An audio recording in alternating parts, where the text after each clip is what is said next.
Disclaimer: everything that we are discussing in this video is purely meant for educational purpose. Investment in securities market are subject to market risks. Hi folks, welcome back. So आज दो बहुत ही popular companies का discussion करेंगे. First is Sagility and then second is 5 star business finance. So Sagility में बहुत ही ज्यादा investors हैं एंड स्टक थे. अभी इस रिजल्ट के बाद जो स्टॉक में स्पर्ट आया, ऑल टाइम हाई पे स्टॉक है. सो अब इन्वेस्टर स्टक नहीं कोई. Same is the case with 5 star business finance. उसमें बहुत सारे लोग स्टक है. डिस्कस करेंगे क्या चल रहा है. एंड अभी बहुत तेज स्पर्ट है दोनों कंपनीज में एंड दोनों की कॉन कॉल्स हो चुकी हैं. सो काफी ज्यादा इंटरेस्टिंग थिंग है एंड काफी कुछ सीखने को मिलेगा. So let's start. First, we start with Sagility India. So as you can see on the screen, Sagility India, as I'm recording this video, stock is up 10%. So market cap इस company का 26,000 करोड़ का and last time जब मैं record करा था video 20,000 crore का था. सो stock में कंटिन्यूस अपवर्ड ट्रेजेक्टरी चल रहा है. सो सबसे पहले इसका बिजनेस मॉडल समझाता हूँ. सो सेजिलिटी इंडिया करती क्या है, जो लाइक यूएस की insurance companies and hospital companies का जो ऑपरेशंस पार्ट होता है उसको ये लोग मैनेज करते हैं, मतलब ऑटोमेट करते हैं. एंड जो बेसिकली ये कंपनीज आउटसोर्स करती हैं, insurance and hospital companies US की अपना वर्क आउटसोर्स कर देती हैं बिकॉज वो बाकी चीजें फोकस करती हैं. एंड इसके लिए सेजिलिटी का काफी ज्यादा एक्सपर्टीज है एंड ये बहुत टाइम से ये लोग कर रहे हैं. एंड यूएस का जो हेल्थ केयर मार्केट का बजट है वो $4 ट्रिलियन का है. सो हमारी पूरी इकोनॉमी से बड़ा यूएस का हेल्थ केयर मार्केट है. एंड तभी अगर आप देखोगे इंडियन कंपनीज जो फार्मा में जो जेनरिक ड्रग्स एक्सपोर्ट करती हैं, सबसे बड़ा मार्केट यूएस का है. सो यूएस के फार्मा मार्केट में पोटेंशियल बहुत ज्यादा है. अभी यूएस में इश्यूज भी चल रहे हैं, स्लो डाउन चल रहा है, बट सेजिलिटी इज वन कंपनी जो इससे बेनिफिट करती है बिकॉज जितना ज्यादा स्लो डाउन होता है सो कॉस्ट कटिंग का प्रेशर आता है. एंड सेजिलिटी हेल्प करती है यूएस की कंपनीज को फार्मा डोमेन में जो है हॉस्पिटल इंश्योरेंस कि उनका कॉस्ट कैसे कट कर दे. ऑपरेशंस पार्ट में ऑटोमेशन करते हैं एंड पूरा बैक एंड प्रोसेस मैनेज करते हैं. It's similar to our IT companies जो यूएस की आईटी कंपनीज का बैक एंड पार्ट मैनेज करती है. That's a simple business model. And आते हैं अब रिजल्ट्स पे. सो इनका लाइक इनके नंबर्स में ना, लाइक अगर आपको याद हो वरुण बेवरेजेस के केस में भी आई केप्ट ऑन हाईलाइटिंग कि इनका जो ग्रोथ आ रहा है और इनऑर्गेनिक है. वरुण बेवरेजेस के केस में क्या था कि उन्होंने अफ्रीका में एक कंपनी एक्वायर करी थी. सो 1 ईयर तक बहुत अच्छे रिजल्ट्स आते हैं. उसके बाद अगर जो आपकी ऑर्गेनिक ग्रोथ या कंपनी जो एक्वायर करी है उसमें अगर ग्रोथ नहीं है तो आपके ओवरऑल नंबर बहुत खराब हो जाएंगे. 1 ईयर तक अच्छा लगता है. सो अगर आप वरुण बेवरेजेस के नंबर देखोगे, लेट मी शो यू, सो उससे क्लैरिटी मिलेगा.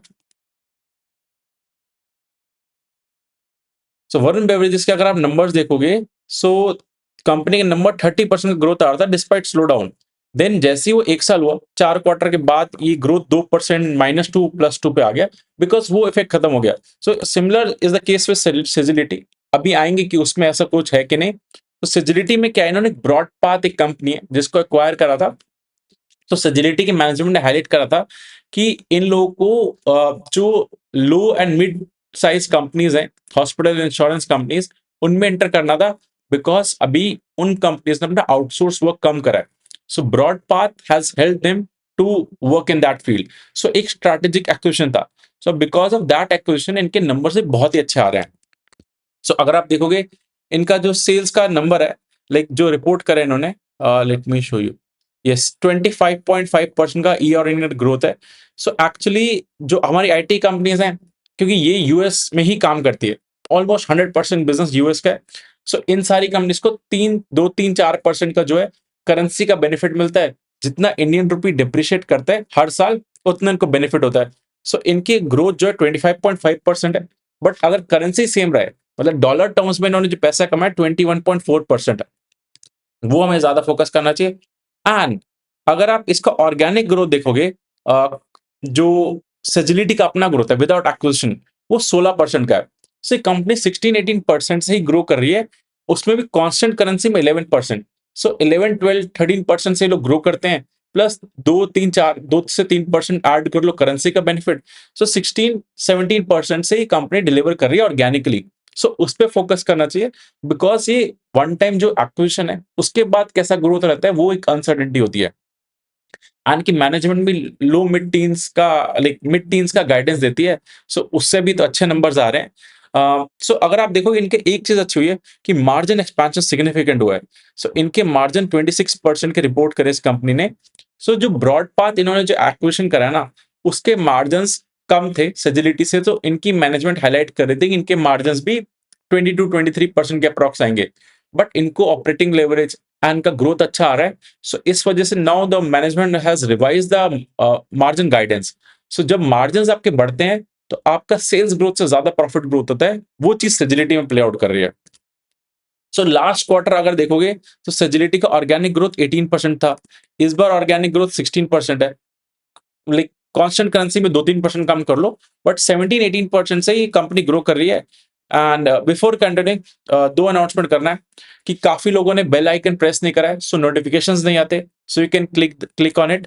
And second is this is my mentorship program. So it's a close Telegram group where I keep on updating about the markets and general topics जो भी चल रहा है Q2 के results and all. Along with that, you get the access to the tracking list जो मेरी है, and you get access to asking the direct questions मेरे से on WhatsApp और Telegram. Along with that, for the 1 year आपको जो courses and workshops that we do उसका free of cost access मिलता है। So it's a 1 year program, so you can check it out. And कोई recommendation नहीं buy sell का, इसका link description में है। एंड सेकंड इज एक टेलीग्राम ग्रुप है that's free of cost for everyone, you can join it. वहां पे we keep on sharing the updates. General कोई रिकमेंडेशन नहीं है बाय सेल का, everything is for education purpose only. Sagility का अगर आप FY25 का देखोगे, सो कांस्टेंट करेंसी में ऑर्गेनिकली लेकिन इनका इनका ग्रोथ इसी टर्म्स में रहता है। सो दैट्स व्हाई आई हाईलाइटेड कि ये कंपनी का अगर आपको ग्रोथ देखना है, सो ऑर्गेनिकली मैनेजमेंट गाइड करती है 12 से 13% ग्रो करेंगे, प्लस 2-3% आप कांस्टेंट करेंसी का ऐड कर दो, सो 15-16-17% का ग्रोथ है, विच इज गुड, मतलब बट एक्स्ट्रॉर्डिनरी है, इट्स फाइन। सो लोग जो इसको 25% से एक्सपेक्ट करते हैं ना, वो गलत है। That's why keep highlighting this again and again, because जैसे ही ब्रॉड पाथ का एक्विजिशन खत्म होगा, इस कंपनी के नंबर्स कम हो जाएंगे। सो इनका सेल्स तो 25% से ग्रो करा है, प्रॉफिट आफ्टर टैक्स 100% से, बिकॉज इनके मार्जिन में बहुत ग्रोथ है। सो मार्जिन जहां पे ग्रोथ करता है वो बहुत ही अच्छा रहता है। एंड सेजिलिटी के जो नंबर्स अच्छे हैं, no doubt in it. And इनका DIS होल्डिंग कंसिस्टेंटली इंक्रीज हो रहा है, 15% होल्ड करते हैं, यानी कंसिस्टेंटली अप हो रहा है। शेयर होल्डर्स ही बहुत बढ़ रहे हैं, पॉपुलर कंपनी हो गई अब सेजिलिटी। सो इनकी मैनेजमेंट ने लास्ट जो पूरे ईयर का गाइडेंस दिया था, low to mid teens in constant currency guide करते हैं। सो वही 12-13% गाइड कर रहे हैं, प्लस करेंसी का बेनिफिट ऐड कर दो तो 15-16% का ग्रोथ है। एंड इन्होंने जो चीजें अपवर्ड रिवाइज करी है ना, उससे मार्केट बहुत खुश हुई है। सो लास्ट क्वार्टर का कॉन कॉल है। इस बार इन्होंने क्या करा है, जो लास्ट क्वार्टर इन्होंने गाइड करा था कि 20+% हमारा फुल ईयर का ग्रोथ रहेगा, इंक्लूडिंग इनऑर्गेनिक एक्विजिशन। सो अब इन्होंने क्या करा, 21% प्लस कर दिया, तो 1% ऐड कर दिए। मार्केट देखती है क्या कर रहे हो, मतलब मार्केट बियॉन्ड द नंबर्स देखती है। एंड प्लस इन्होंने जो मार्जिन गाइडेंस है वो भी अप कर दिया। पहले 23 से 24% था, अब मैनेजमेंट ने 24 से 25% समथिंग अप कर दिया। बहुत ही अच्छे हैं। एंड इनडायरेक्टली मैनेजमेंट ने हिंट दिया कि ये नंबर काफी अच्छे रहेंगे, बिकॉज मैनेजमेंट ने, अगर आप देखोगे, जो first half of the year है उसमें 25% का ग्रोथ करा है, एंड दे आर सेइंग कि H2 would be better than H1। So numbers अच्छे रहेंगे and they would be crossing. So मेरे को लगता है मैनेजमेंट कंजर्वेटिव गाइड कर रही है एंड अच्छे नंबर्स ला रहे हैं along with margin expansion, which is a good thing. हाँ, इनके 17-18% से ऑर्गेनिक ग्रोथ का यू कैन कंसिडर। तो सेजिलिटी का वैल्यूएशन एक्सरसाइज देखोगे, लास्ट टाइम भी करा था, 25,000 करोड़ का मार्केट कैप है। FY26 का पैट कैसे ज्यूम करा है, जो Q1 और Q2 का जो प्रॉफिट आया उसको मल्टीप्लाई बाय 2 कर दिया, सिंपल रखने के लिए।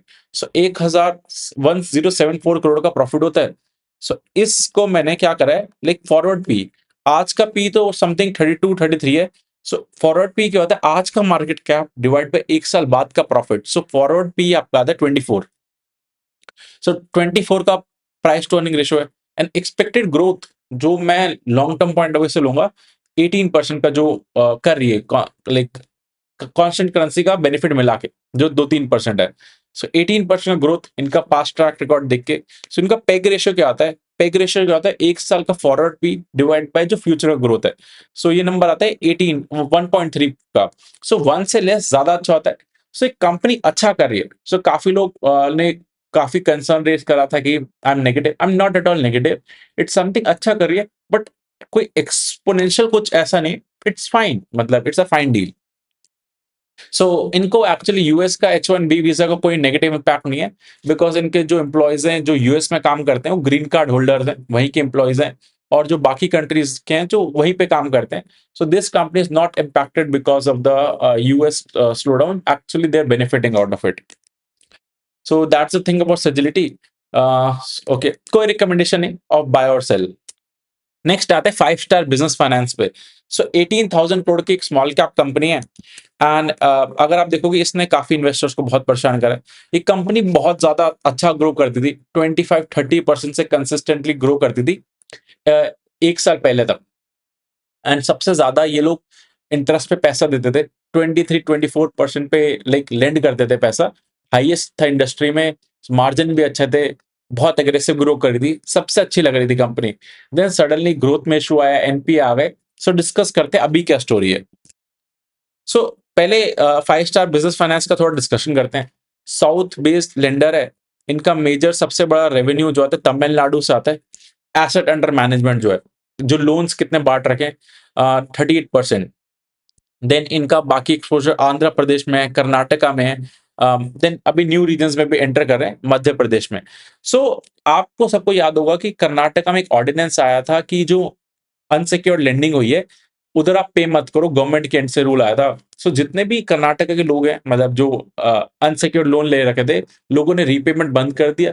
अलॉन्ग विद दैट लोगों ने क्या करा, जो सिक्योर्ड लोन्स थे, लेट्स से आपका घर रख के पैसा दे रखा है, लोगों ने उसकी ईएमआई भी पे बंद कर दिया, बिकॉज दे अज्यूम्ड कि सब कुछ पैसे नहीं देने पड़ेंगे, कोई इशू नहीं होगा। जिस वजह से पूरे कर्नाटका रीजन में जो भी काम कर रहा था, उनके एनपीएस बढ़ गए। सिमिलरली तमिलनाडु गवर्नमेंट ने भी ऑर्डिनेंस निकाला, बट तमिलनाडु में ऐसा इम्पैक्ट नहीं है। सो ये साउथ बेस्ड एनबीएफसी है, तो इसलिए इनको इम्पैक्ट आ गया।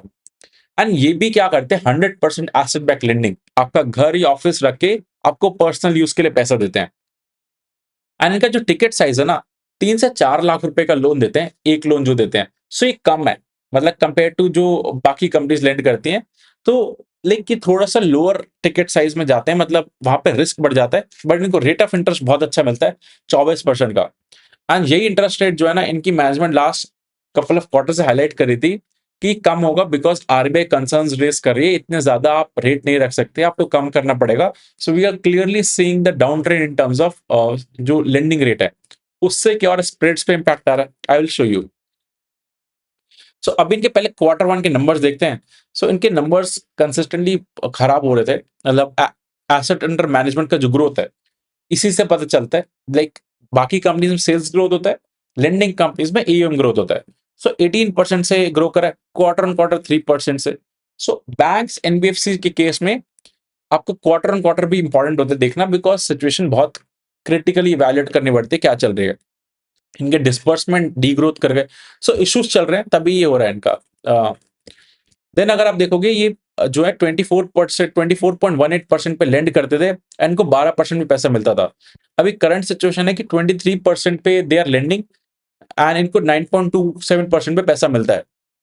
सो इनका जो लेंडिंग रेट है वो तो कम हो रहा है, एंड इनका जो बोरोइंग रेट है, जिस रेट पे पैसे उठाते हैं, वो भी गिर रहा है, because economy is in a downward trajectory in interest rate में।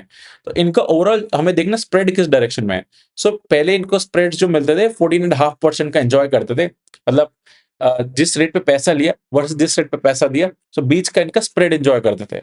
अब ये नंबर डाउनवर्ड्स आ रहा है 13.93%। सो ये थोड़ा नेगेटिव होता है, एंड अभी ये ट्रेंड चलेगा, बिकॉज मैनेजमेंट हाईलाइट कर रही है कि अभी स्टिल थोड़े से और रेट लोअर करने हैं, क्योंकि बाकी कंपनीज देखोगे, अब business similar to them SBFC company है, वो 18% पे लेंड करती है। ये सबसे ज्यादा टॉप कैटेगरी में लेंड कर रहे थे। सो जो आपसे ले रहा है इतने हाई रेट पे, वो रिस्की बोरोअर भी होता है। सो इनके नंबर्स तो अच्छे नहीं है, मतलब देन अब एनबीएफसी कंपनीज में को gross NPA net NPA. So gross NPA तो इंच अप हुआ है, 2.46% था लास्ट क्वार्टर, अभी 2.64% हो चुका है। सो ग्रॉस एनपीए का इंच अप होना मतलब कि 90 डेज तक आपको जो पैसा नहीं आया, वो लोन ग्रॉस एनपीए हो जाता है। ये नंबर बढ़ रहा है तो कंसर्न होता है in the NBFC asset quality. Similarly net NPA, sorry gross NPA होता है जो 90 डेज तक नहीं दिए पैसा। उसके बाद नेट एनपीए क्या होता है, उनमें से मैंने लेट्स से ₹100 मेरे पास नहीं आए 90 डेज तक। अब उनमें से मैंने कहा कि मेरे पास इस पर्सन की प्रॉपर्टी है, लाइक उसकी वैल्यू ₹50 है। सो मैंने मान लिया कि ₹50 तो मेरे को आ ही जाएँगे, 50 अभी मैं कैरी फॉरवर्ड करता हूँ, जो रिस्क है। सो बेसिकली नेट एनपीए होता है कि जो भी मैं मतलब अभी मैंने राइट ऑफ नहीं करा, जो बचा हुआ पोर्शन है from the gross NPA. So इसको मैंने काफ़ी बार डिटेल में डिस्कस करा है। So if anyone getting confused, so पुरानी वीडियोज़ भी चेक कर सकते हो। Gross NPA versus net NPA. So ये जब हो रहा है, in the lending business it's not a good sign at all. So ये चीज़ है। अब आते हैं कि ये तो अभी के नंबर्स हैं। अब मैनेजमेंट ने जो हाइलाइट करा ना, सो क्वार्टर 1 की कौन कॉल है, क्वार्टर 2 की आई हैव लाइव अटेंडेड, सो उसमें से बताता हूँ क्या हुआ है। सो इनकी मैनेजमेंट हाइलाइट कर रही है कि जो इनके जो बोरोवर्स हैं, जब एक बार आपने अपना प्रॉपर्टी रखा, इनसे लोन लिया, तो इनके पैसे तो सेफ है, आपकी प्रॉपर्टी पड़ी है। सो उसके बाद क्या करते हैं लोग जो हैं अनसिक्योर्ड लोन ले लेते हैं माइक्रो फाइनेंस इंस्टीट्यूशन से। सो मतलब उनका कंट्रोल खत्म हो जाता है। तो एक बार आपने पैसा दे दिया, देते वक़्त आपने पूरा चेक करा कि उसके एक्स्ट्रा लेवरेज नहीं है, सब सही है, बट उसके बाद का condition no one can control. So ये जो लोअर स्ट्रैटा में जो ये लोग लेंड करते हैं, वहाँ पे मतलब एनपीएस बढ़ने लग गए बिकॉज़ इकोनॉमी का सिचुएशन अच्छा नहीं है। ये लास्ट 1 साल से चल रहा है। तभी अब अरमान फाइनेंशियल्स के नंबर देखो, क्रेडिट एक्सिस के नंबर आए, वहाँ पे वो एमएफआई लेंडर है, वहाँ पे चीज़ें इंप्रूव हो रही हैं। सो ये इश्यू चल रहा था। देन मैनेजमेंट ने हाइलाइट करा था कि ज्योग्राफिकल रिस्क अगर देखोगे, सो कर्नाटका ही सबसे मेजर कंसर्न था एंड सिमिलरली आंध्रा में भी हो रहा था, बट कर्नाटका में बहुत ज़्यादा हो रहा था। फिर इन्होंने क्या करा था, ये अभी चल रहा है, ये अभी करंट कॉन कॉल की बातें बता रहा हूँ कि इन्होंने हाइलाइट करा कि अभी पहले 3-4 लाख की जो लेंडिंग करते थे, अभी थोड़ा हायर टिकट साइज़ में लोन देंगे वहाँ पे, बिकॉज़ जितना ज़्यादा अगर आप टिकट साइज़ बढ़ाते हो, मतलब जो पैसे ले रहा है वो भी अच्छे पर्सन है। सो इन्होंने एनालाइज़ करा कि जितने लोअर टिकट साइज़ में हम जा रहे हैं, वहाँ पे डिफ़ॉल्ट हो रहे हैं अक्रॉस द रीजन। सो इन्होंने पहले स्ट्रैटेजी करी कि अपना टिकट साइज़ बढ़ाएँगे। अलोंग विथ दैट ये होम लोन में जा रहे हैं, मतलब घर के लिए पैसा देना है। वहाँ पे रेट ऑफ इंटरेस्ट कम होता है, स्प्रेड्स कम होते हैं। सो इनका जो स्प्रेड्स और गिरेंगे एंड आरओई पे भी इम्पैक्ट आएगा। सो ये चीज़ें मार्केट को अच्छा नहीं लगती। बट जो अच्छी चीज़ हाइलाइट हुई थी क्वार्टर 2 में अभी जो कॉन कॉल हुई है कि वर्स्ट क्वार्टर 1 था। क्वार्टर 2 में हमने इम्प्रूवमेंट देखा एंड क्वार्टर 3, क्वार्टर 4 ऑनवर्ड्स हमें चीज़ें इम्प्रूव होती रहेंगी। सो मार्केट ने देखा कि कलेक्शन एफिशिएंसी बढ़ रही है, आप गाइड अच्छा कर रहे हो एंड चीज़ें ट्रैजेक्टरी अपवर्ड्स है, बट इश्यूज़ अभी भी हैं एंड मार्केट डोंट वेट कि चीज़ें ठीक होंगी पूरी। सो दैट्स द थिंग। एंड एक चीज़ इंटरेस्टिंग हाइलाइट करी इनकी मैनेजमेंट ने कि ये बिफोर आईपीओ क्या करते थे कि जैसे किसी पर्सन का घर है, तो वो बेचते नहीं थे, मतलब उसने डिफ़ॉल्ट भी कर दिया, उससे बात करके सेटल करके छोड़ देते थे। बट अब इन्होंने क्या करा है आईपीओ आने के बाद, जो पैसे नहीं दे रहा, उनका they are selling the assets की स्ट्रैटेजी चेंज करा है। सो अभी जो लोग माइक्रो फाइनेंस की वजह से मतलब जैसे कर्नाटका में लोग पैसे नहीं दे रहे थे, इवन टू देम इनकी इनको भी। सो इन्होंने क्या करा जब वहाँ पे अपना रिकवरी स्टार्ट करी, एसेट बेचे, तो लोगों को समझ आया कि they have to pay them. So that's why management highlighted कि जो भी एनपीएस हुए ना, सारी रिकवरीज आ जाएगी बिकॉज़ इनके पास उनके प्रॉपर्टीज़ पड़ी हैं एंड एसेट बैक लेंडिंग है। सो अगर आप देखोगे, जो एसेट बैक लेंडिंग में यही एडवांटेज होता है कि अगर एनपीए तो आ गया, बिकॉज़ आरबीआई का रूल होता है कि कुछ टाइम देना पड़ता है before selling a property and all. So जो एसेट बैक लेंडिंग करता है उसके पैसे तो नहीं डूबे, पूरे पैसे मिल जाते हैं बिकॉज़ ₹100 की प्रॉपर्टी है तो ये लोग ₹50 देते हैं। तो ये इन्होंने हाइलाइट करा तो मार्केट को वो चीज़ें अच्छी लगी। बट आपका जब इस प्रोसेस में इन्वॉल्व हो जाते हो कि रिकवरीज़ में, एसेट लेंडिंग में, तो आपका ग्रोथ पे इश्यू आता है। सो इनकी कॉन कॉल में तो अभी भी हाइलाइट करा है कि फुल ईयर का गाइडेंस 25% है, बट इस क्वार्टर 18% का ग्रोथ आया था एसेट अंडर मैनेजमेंट में, डिसबर्समेंट भी कम थे। सो चीज़ें इंप्रूव हो रही हैं, तभी मार्केट रिएक्ट कर रही है। बट अगर आप देखोगे, there is a company SBFC, वो भी सिमिलर बिज़नेस में बट पैन इंडिया काम करती है एंड उधर ग्रोथ कंसिस्टेंट है, उनके नंबर्स मूव नहीं करते इतने ज़्यादा। सो एसेट बैक्ड लेंडिंग में भी इतने चीज़ें खराब हो जाती हैं। सो 2 की लर्निंग्स मैंने देखी हैं। एक तो जो आप इतना ज़्यादा रेट ऑफ इंटरेस्ट जब चार्ज करते हो ना, एमएफआई में भी होता है, लाइक ये भी सिक्योर्ड में भी इतना ज़्यादा चार्ज कर रहे थे। सो वहाँ पे आपका बोरोवर प्रोफाइल जैसे ही इकोनॉमी स्टेक होता है ना, वो पूरा बोरोवर की प्रोफाइल खराब हो जाती है एंड एनपीए हो जाते हैं। सो ठीक रेंज में लेना चाहिए, मतलब कि आपका इतना ज़्यादा भी चार्ज करने वाली कंपनीज़ को थोड़ा केयरफुली देखना चाहिए। एंड इतना ज़्यादा ग्रोथ भी आप कर रहे हो, सो लेंडिंग में आपको मिल जाएँगी कंपनी जो 30, 40, 50% ग्रो कर रही है। बट लेंडिंग थोड़ा बिज़नेस रिस्की होता है and I be very conservative lending में। अच्छी कंपनीज़ भी हैं, why to go for the companies जहाँ पे रिस्क बढ़ जाता है। ऑलरेडी लोन का बिज़नेस बहुत ही हाइली लेवरेज है। ये आप कैपिटल इन्फ्यूज़ करवाते हैं, बोरो करते हैं पैसा बैंक से, एनबीएफसी से एंड देन आगे लेंड करते हैं। सो ऑलरेडी लेवरेज बिज़नेस है, उसमें एटलीस्ट एसेट बैक्ड बिज़नेस पे ये श्योरिटी होता है कि पैसा आ जाएगा, बिकॉज़ अदरवाइज़ एमएफआई में जो लेंडिंग होता है, वहाँ पे तो बुक्स खराब हो जाती हैं, ये हमने देखा है। बट गुड थिंग इज़ कि चीज़ें इंप्रूव हो रही हैं from here onwards MFI category में। सो जब इकोनॉमी अच्छा करती है, सो जितने रिस्की बिज़नेस होते हैं ना, मतलब एमएफआई कैटेगरी में पैसा भी अच्छा बनता है। सो that's the thing. I hope you got a clarity. And दोनों कंपनीज सेजिलिटी एंड 5 स्टार का जो हमने डिस्कशन करा, is purely for educational purpose, कोई बाय सेल रिकमेंडेशन नहीं है। If you have any questions beyond that, do let me know in the comment section, I will answer them. Thank you.